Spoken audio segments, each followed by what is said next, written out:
Hi, my name is Amy K. Watson. I'm the CEO and head coach of Career Leadership Alignment.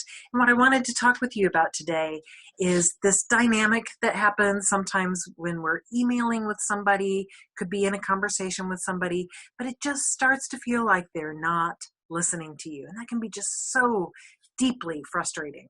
Sorry, one of my clients recently came to me with this email chain that she showed to me as evidence of just how unreasonable this other person was. And she wanted me to see just how wronged she was being by this other person. Now, fortunately, my client was able to see that, okay, I'm getting upset, I'm getting frustrated, probably not a good idea for me to respond to this email right now.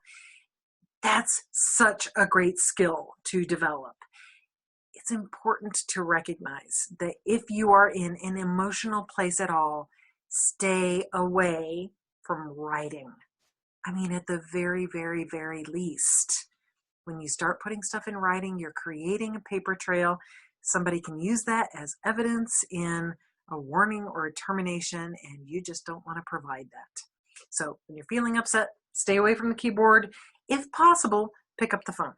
But that doesn't mean that this situation doesn't happen when you're in conversation with somebody.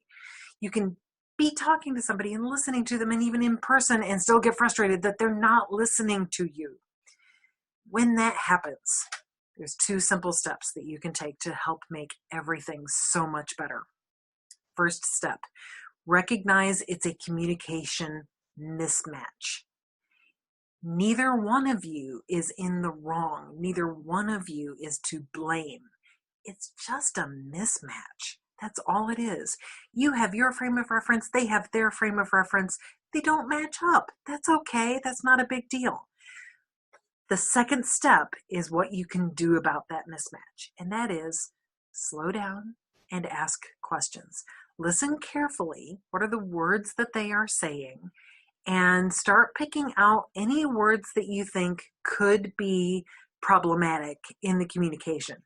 So sometimes it's a hot word. So like if you are feeling accused by them, if you're feeling betrayed by them, you listen to their description of what they're saying happened, even if it's an accusation and not much of a description.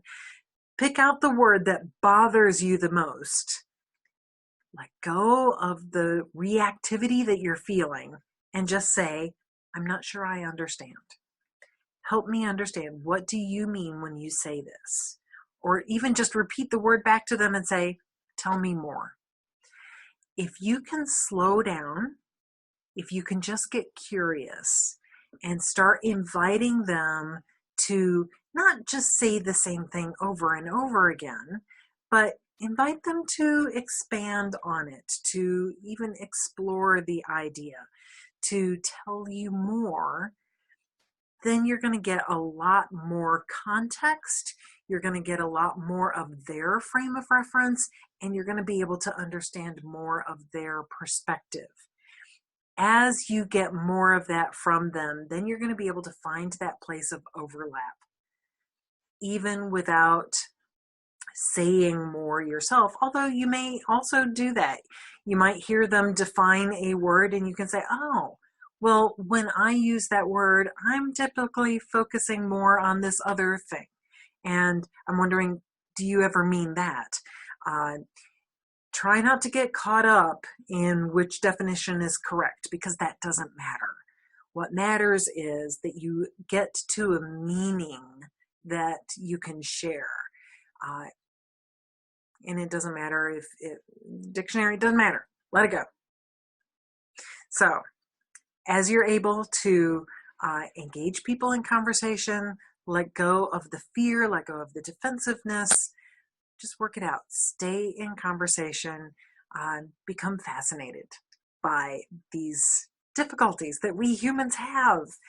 We've been trying out this whole language experiment for centuries, and we still don't have it. It's still difficult.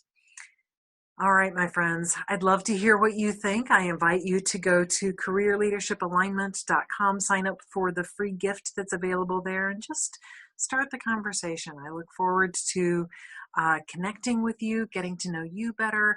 And if I can be of any service to you at any point in the future, I hope you will let me know. All right. Thanks so much. Bye-bye.